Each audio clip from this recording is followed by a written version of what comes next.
আমার ইউটিউব চ্যানেলে সকল ছাত্রছাত্রীকে স্বাগত। আজকে আমি যে সাজেশন পেপারটি নিয়ে এসেছি সেটা বিদ্যাসাগর ইউনিভার্সিটি 2024 সালে যারা পরীক্ষা দেবে ডিএসসি এডুকেশন পেপার রয়েছে ফোর্থ সেমিস্টার, সেই ফোর্থ সেমিস্টারের একটি সাজেশন। আপাতত আমি এই ডিএসসি এডুকেশন থেকে অলরেডি 5টা ভিডিও দিয়ে দিয়েছি। এটি হচ্ছে 6 নম্বর ভিডিও।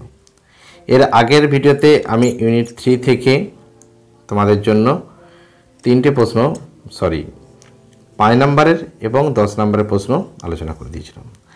আজকে যেটা আলোচনা করব এই ইউনিট 3 থেকে 2 নম্বরের প্রশ্ন। 2 নম্বরের প্রশ্নের অ্যাকচুয়ালি সাজেশন হয় না, তবু ইন্টারনাল অ্যাসাইনমেন্ট বা ফাইনাল পরীক্ষার জন্য কিছু প্রশ্ন আমি তোমাদেরকে দিয়ে দিচ্ছি, যে প্রশ্নগুলো করবে, প্রশ্নগুলো গুরুত্বপূর্ণ রয়েছে সেই জন্য দিলাম। তো প্রশ্নগুলো কী আছে সেগুলো দেখে নেব। তার আগে বলবো, ভিডিওটি ভালো লাগলে অবশ্যই একটি লাইক করে দিও, চ্যানেলে নতুন হলে অবশ্যই চ্যানেলটি সাবস্ক্রাইব করে পাশে নোটিফিকেশন আইকনটিতে ক্লিক করে রেখো। তো কী আছে প্রশ্ন, 2 নম্বরের প্রশ্ন সেগুলো আলোচনা করব। তার আগে আমি সিলেবাসটা আরেকবারটি চোখ বলে নিচ্ছি। ইউনিট 2 এর সিলেবাসের মধ্যে কী রয়েছে? স্যাডলার কমিশন রয়েছে, হারকোর্ট কমিটির রিপোর্ট রয়েছে, ওয়ার্ধা পরিকল্পনা রয়েছে, সার্জেন্ট পরিকল্পনা রয়েছে। ঠিক আছে, তো প্রশ্নগুলো একটার পর একটা আলোচনা করছি, একটু তাড়াতাড়ি আলোচনা করব, ভালো করে মন দিয়ে শুনে নিবে, তাহলেই হয়ে যাবে। আর ভিডিওটা স্কিপ করে দেখবে না, কারণ তাহলে প্রশ্ন বাদ চলে যাবে, বা আমি কোন প্রশ্নটা বেশি ইম্পর্টেন্ট বলছি সেটাই শুনতে পাবে না। তো প্রথম কোশ্চেন, স্যাডলার কমিশন বা কলকাতা বিশ্ববিদ্যালয় কমিশন কবে কার সভাপতিত্বে গঠিত হয়? ঠিক আছে। 2 নম্বর কোশ্চেন, স্যাডলার কমিশনের কয়েকজন সদস্যের নাম লেখো। এই কমিশনের যে সদস্যগুলি ছিল সেই সদস্যদের নাম। তারপরে স্যাডলার কমিশন গঠনের মূল উদ্দেশ্য কী ছিল? ঠিক আছে, তাহলে আমি 3টে জিনিস দিলাম। একটা হচ্ছে কবে কার সভাপতিত্বে গঠিত হয়, কতজন সদস্য এবং মূল উদ্দেশ্য কী ছিল। পরের কোশ্চেন, উড অ্যাবোর্ড রিপোর্ট বলতে কী বোঝো? এই প্রশ্নটি 2 নম্বরের প্রশ্নের জন্য খুব বেশি ইম্পর্ট্যান্ট, সেই জন্য উড অ্যাবোর্ড রিপোর্ট অবশ্যই করে যাবে। আচ্ছা, পরের কোশ্চেন, ওয়ার্ধা পরিকল্পনা। এই পরিকল্পনা থেকে আমি 5 নম্বরের প্রশ্ন দিয়েছি। 2 নম্বরের জন্য এই প্রশ্নটিকে খুব বেশি ইম্পর্টেন্ট দিলাম, কারণ প্রশ্নটা আসে। তারপরে ওয়ার্ধা পরিকল্পনায় গৃহীত 2টি প্রস্তাবের উল্লেখ করো। ওয়ার্ধা পরিকল্পনায় কী প্রস্তাব গ্রহণ করা হয়েছে সেই প্রস্তাবের উল্লেখ করো।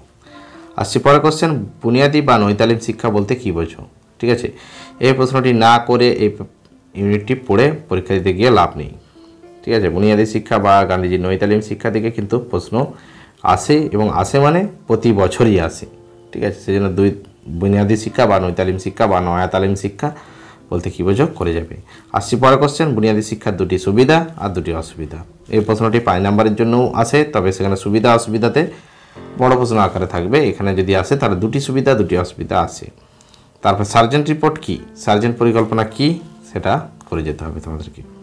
সার্জেন্ট রিপোর্ট কবে কার নেতৃত্বে গঠিত হয়? সার্জেন্ট রিপোর্টের 2টি গুরুত্ব লেখো। ঠিক আছে, 11টি প্রশ্ন আমি মাত্র দিলাম। এই 11টি প্রশ্নের মধ্যেই কমন চলে আসবে।